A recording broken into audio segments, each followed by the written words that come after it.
కొలంబియాలో భారీ భూకంపం సంభవించింది. రిక్టర్ స్కేలుపై 7.1గా తీవ్రతగా భూమి కంపించింది. భూకంపం దాటికి 20 మంది మృతి చెందగా అనేక మంది గాయపడినట్లు సమాచారం. భవనాలు తీవ్రంగా దెబ్బతిన్నాయి.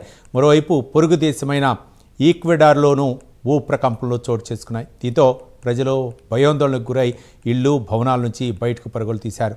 కొలంబియాలోని శాన్ జోస్ డెల్ ఫార్మర్ సమీపంలో భూకంప కేంద్రాన్ని గుర్తించినట్లు యుఎస్ జియోలాజికల్ సర్వే వెల్లడించింది.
కొలంబియాలో భారీ భూకంపం సంభవించింది. రిక్టర్ స్కేలుపై 7.4 తీవ్రతతో భూమి కంపించింది. భూకంపం దాటికి 20 మంది మృతి చెందగా అనేక మంది గాయపడినట్లు సమాచారం. భవనాలు తీవ్రంగా దెబ్బతిన్నాయి.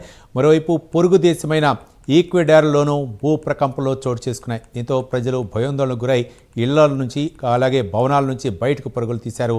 కొలంబియాలోని శాన్ జోస్ డెల్ ఫార్మర్ సమీపంలో భూకంప కేంద్రాన్ని గుర్తించినట్లు యుఎస్ జియోలాజికల్ సర్వే వెల్లడించింది. మరిన్ని వివరాలు మా నేషనల్ బ్యూరో చీఫ్ కళ అందిస్తారు. కళ, దాదాపు కొలంబియాను భారీ భూకంపంతో కుదిపేసింది. దాదాపు 100 మంది కూడా నిరాశ్రయులయ్యారు అన్నటువంటి వార్తలు వస్తున్నాయి. దాదాపు మనం చూస్తున్నటువంటి విజువల్ చూస్తే ఒక్కసారిగా కూడా క్షణములో భూమి కంపించడంతో ఏమైపోయింది అన్నటువంటిది కళ్ళు మూసి తెరిచేంత లోపల ఇల్లు కూలిపోయినటువంటి హోటల్స్, భవనాలు, చాలా ఆస్తి నష్టం సంబంధించినటువంటి దాదాపు 7.4 తీవ్రతతో భూకంపం సంభవించింది.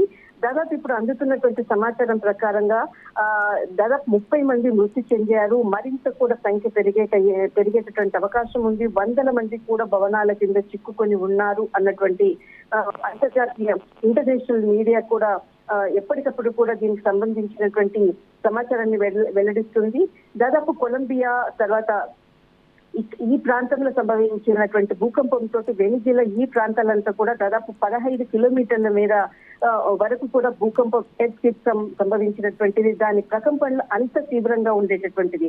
దాదాపు భూకంపం లోతు 107 కిలోమీటర్ల లోతులో సంభవించినటువంటి భూకంపంతో ఒక్కసారిగా కూడా భారీ శబ్దాలతో భవనాలు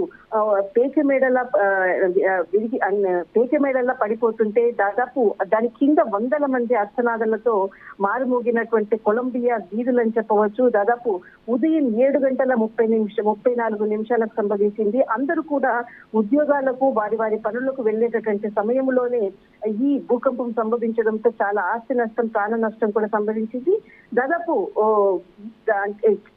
ఇక్కడ తరచుగా కూడా చిన్న చిన్న భూకంపాలు ఎప్పుడు కూడా వస్తుంటాయి, కానీ ఇంత భయంకరమైనటువంటి భూకంపము అంటే ఈ కొన్ని సంవత్సరాల్లో కూడా ఇలాంటి భూకంపాన్ని చూడలేదు అంటూ కూడా స్థానికులు భయంతో చెప్తున్నటువంటి మాటలు.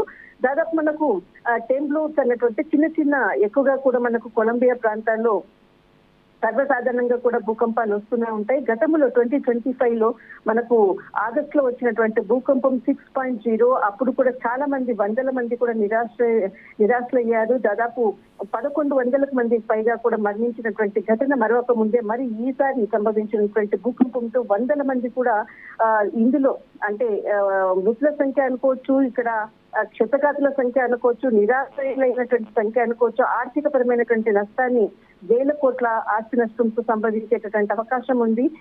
దాదాపు కొద్దిసేపు క్రితంగా జరిగినటువంటి ఘటన కాబట్టి దీనికి సంబంధించినటువంటి ఇంటర్నేషనల్ మీడియా కూడా దీనికి సంబంధించినటువంటి కొలంబియా, అమెరికా ఎప్పటికప్పుడు కూడా జియోలాజికల్ సర్వే ప్రకారంగా కూడా మరింత కూడా భూకంపం వచ్చేటటువంటి సూచనలు ఉండే విధంగా కూడా సమాచారాన్ని కూడా ప్రకటించడం జరిగింది. దీనితో చాలా మంది కూడా ఆ ప్రాంతాలను ఖాళీ చేసి వెళ్తున్నటువంటి దృశ్యాలు చాలా మంది వారి వారి కుటుంబ సభ్యుల కొరకు కూడా వెతుకుతూ ఉండేటటువంటి ప్రతి చోట కూడా మనకు అక్కడ కనిపించేటటువంటి దృశ్యాలు ప్రస్తుతం ఉంది. కొలంబియా అంతా కూడా కుదిపేసినటువంటి 7.4 తీవ్రమైనటువంటి భూకంపంతో ప్రజలు భయాందోళనతో ఉన్నారు. మరింత కూడా భూకంపం సంభవించే అవకాశం ఉంది అన్నటువంటిది ఇటు ఏదైతే జియోలాజికల్ సర్వే చెప్పడంతో ఒక్కసారిగా కూడా అక్కడి నుంచి ఖాళీ చేసేటటువంటి పరిస్థితి కూడా నెలకొని ఉన్నది ప్రస్తుతం.